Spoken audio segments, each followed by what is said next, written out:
मी मम्माला पुरणपोळी बनवायला हेल्प करणार नाही. आता मी चण्याची डाळ निवडते. ती शिजायला ठेवली. ती डाळ शिजेपर्यंत आपण पीठ मळून घेऊया. आता आपण डाळीमध्ये गूळ टाकून घेऊया आणि तो छान मिक्स करूया. चुट्टू चुट्टू राजा साधी भोळी राणी लुट्टू पुट्टू आपण याच्यात जायफळ पावडर द्या.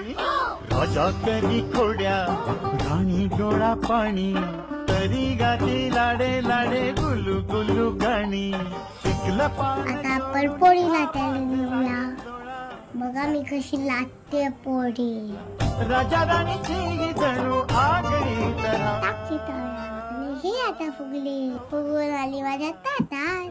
छान तुपाची थाळ पोळीवर घेऊन आम्ही खाते पोळी. वाह वाह वाह, क्या बात है.